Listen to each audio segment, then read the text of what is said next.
नशा मुक्ति दिवस 2024 के अवसर पर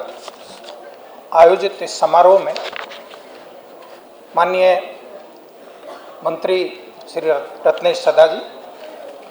विकास आयुक्त श्री प्रत्यय अमृत जी, डीजीपी श्री आलोक राज जी, मंच पर उपस्थित सभी सहकर्मी अधिकारीगण, आज के इस कार्यक्रम में उपस्थित सभी सरकारी सेवक, जीविका दीदियाँ, सभी सम्मानजनक अतिथि, प्रिंट एवं इलेक्ट्रॉनिक मीडिया के साथी, मैं आज के इस अवसर पर सर्वप्रथम उत्पाद एवं मद्य निषेध विभाग को बहुत बहुत बधाई देता हूं कि उन्होंने यह कार्यक्रम आयोजित किया है और इस कार्यक्रम के माध्यम से उन्होंने किए जा रहे प्रयासों के बारे में जानकारी देते हुए सभी संबंधितों को अति संवेदनशील बनाने का प्रयास किया है। मैं इसके लिए उनको बधाई देता हूं। आज के इस अवसर पर जिन अधिकारियों और कर्मियों के सतत कड़ी मेहनत से अच्छी उपलब्धि हासिल हुई है, उनके कार्यों की विभाग ने सराहना की है और उन्हें प्रशस्ति पत्र दिया है, पुरस्कार दिया है। उन सभी को मैं बहुत बहुत बधाई देता हूं। जीविका दीदी जिनके प्रयास से यह मिशन सफल हो रहा है, जिनके सुझाव के आलोक में मद्य निषेध का यह कार्यक्रम माननीय मुख्यमंत्री महोदय द्वारा लागू किया, उन सभी को भी बहुत बहुत बधाई देता हूं कि पिछले 2016 से लेकर 2024 तक 8 वर्षों में आप सभी की सतत भागीदारी के फलस्वरूप ये बहुत ही महत्वाकांक्षी नीति का सफल कार्यान्वयन राज्य में हो रहा है। आप जानते हैं कि शराबबंदी अत्यंत ही कठिन कानून है बनाने के लिए और कार्यान्वित करने के लिए। माननीय मुख्यमंत्री महोदय के दृढ़ संकल्प और स्पष्ट नीति के फलस्वरूप ही यह सफल हो सका है। इस समय जहां एक और हम लोग जिन सभी सरकारी सेवक जो कानून को एनफोर्स करने के लिए जिम्मेदार है, उनकी भूमिका है, वहीं दूसरी ओर समाज की भी प्रमुख भूमिका है। विशेषकर जो उपभोक्ता है और समाज के वे लोग जो इससे प्रभावित होते हैं, उनकी सबकी भूमिका है। मुझे प्रसन्नता है कि सबके सतत भागीदारी से पिछले 8 वर्षों में राज्य में बहुत बेहतरीन उपलब्धि हुई है। एनफोर्समेंट एजेंसीज द्वारा 8 लाख से अधिक केसेस दायर किए हैं, 13 लाख से अधिक इस दौरान गिरफ्तारियां हुई है, 1.25 लाख से अधिक गाड़ियां सीज हुई है और 72,000 से अधिक गाड़ियों की नीलामी की गई है। ये प्रदर्शित करता है कि दिन रात इस कानून को लागू करने में सभी लोगों की भागीदारी रही है। मैं आज के इस अवसर पर जो प्रस्तुति की गई, विशेषकर कला जत्था के द्वारा ड्रग्स की बढ़ती हुई जो कुरीति है, जो सामाजिक चुनौती है, उसके बारे में ये उद्धृत करना चाहता हूँ कि ड्रग का उपयोग न मात्र राज्य में, देश के विभिन्न हिस्सों में बहुत ज़्यादा बढ़ रहा है और समाज का हर वर्ग इससे प्रभावित हो रहा है।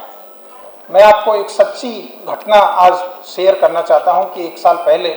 एक वरिष्ठ अधिकारी ने मुझे फ़ोन किया कि अमुक व्यक्ति मिलना चाहता है। वो भी सीनियर ऑफिसर था। वो आया, गार्जियन था किसी बच्चे का जो बीटेक आईआईटी से किया था और आईआईएम से एमबीए कर रहा था, लेकिन किसी कारण से लत में पड़ गया और केस हुआ जिसमें उसका नाम आ गया। उसका करियर तो बर्बाद हुआ ही हुआ। अभिभावक की ये स्थिति थी कि वो साफ साफ ये भी बताने में इतना उनको फीलिंग हो रही थी गिल्ट की कि मेरा बच्चा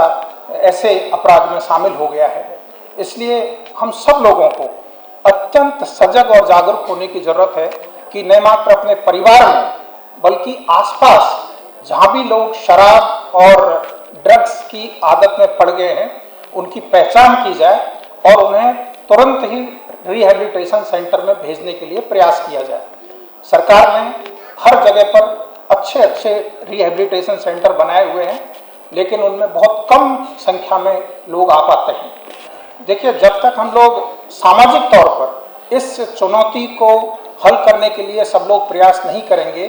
तो ये कैंसर की तरह फैलता जाएगा।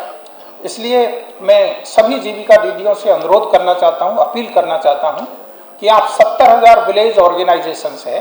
यदि प्रत्येक विलेज ऑर्गेनाइजेशन ये संकल्प करे कि उनके विलेज ऑर्गेनाइजेशन के जो सेल्फ हेल्प ग्रुप्स और उनके मेंबर्स और उनके आसपास के लोग हैं, उस इलाके में न कोई सेवन करे शराब का, न किसी को नशे की लत लगे, और यदि कोई है ऐसा व्यक्ति तो उसकी पहचान करके लॉ इन्फोर्सिंग एजेंसीज को बताएं और उसको नशा मुक्ति केंद्र में भेजने की व्यवस्था करें। यदि हम लोग सब मिलजुल करके संकल्प लेते हैं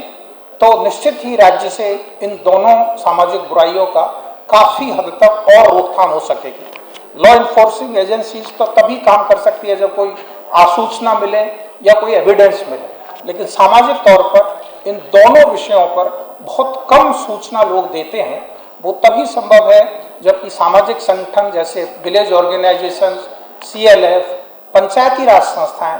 वार्ड समितियां, अर्बन लोकल बॉडीज और सामाजिक संगठन जो काम कर रहे हैं, वे सब इसमें अपनी जिम्मेदारी देखें, निभाएं, क्योंकि सब किसी के सहयोग से ही ऐसे लोगों को चिन्हित किया जा सकता है और ऐसे लोगों का रिहेबिलिटेशन हो सकता है। आज के इस दिवस पर हम सब लोग ये संकल्प लें कि जहां जो लोग कानून का उल्लंघन कर रहे हैं उसके बारे में जानकारी कोडिफाइड तरीके से ही सही दें, लेकिन समाज में जिन लोगों को लत लग गई है उनकी पहचान करके और उनको रिहेबिलिटेट कराने के लिए विशेष प्रयास करें ताकि वो लोग मुख्य धारा में आ सके। मैं आज के इस अवसर पर आपको ये और शेयर करना चाहता हूं कि 2016 में माननीय मुख्यमंत्री महोदय ने जीविका दीदियों के संवाद के क्रम में, इंटरेक्शन के क्रम में ये फीडबैक मिला और उसके आधार पर ये नीति बनाई है। अभी 2024 में भी माननीय मुख्यमंत्री महोदय ने, आपने समाचार पत्रों में पढ़ा होगा, महिला संवाद का एक बहुत बड़ा कार्यक्रम सरकार ने अभी मंजूर किया है जो मकर संक्रांति के तुरंत बाद प्रारंभ होगा और उस क्रम में 70,000 विलेज ऑर्गेनाइजेशंस और जितने भी हमारे समाज के लोग हैं उन सब से इसके बारे में जानकारी हासिल की जाएगी कि आगे समाज के और राज्य के विकास में हम लोग की क्या भूमिका और क्या आवश्यकता है, ताकि राज्य की जो विकास की दर है, राज्य में जो सोशो इकोनॉमिक डेवलपमेंट है वो और तेज़ी से हो सके। इसलिए मैं आप सभी लोगों से अपेक्षा करूंगा कि इसमें भी अपना योगदान हम लोग दें ताकि राज्य का विकास और तेज़ी से हो सके। मैं सतत जीविकोपार्जन का जो कार्यक्रम है, जो परिवार आश्रित थे, पहले इसमें इन्वॉल्व थे, उन लोगों को 2 लाख रुपए की सहायता मिल रही है और बहुत परिवारों ने अपने आय के साधनों में वृद्धि की है। इस कार्यक्रम को हम लोग सघन अनुश्रवण कर रहे हैं,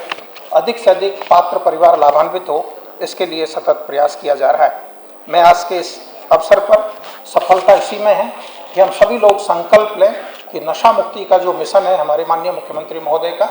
उसकी सफलता हम सब लोगों की भागीदारी से संभव है। इसलिए सब लोग संकल्प लें कि राज्य को नशा मुक्ति में निश्चित रूप से नशा मुक्ति हासिल करेंगे और इस संकल्प को जन जन तक पहुंचाने का प्रयास करें। इसी के साथ मैं पुनः विभाग को इस महत्वपूर्ण आयोजन के लिए बधाई देता हूं और अपनी ओर से आप सभी को शुभकामनाएं देता हूं। जय हिंद।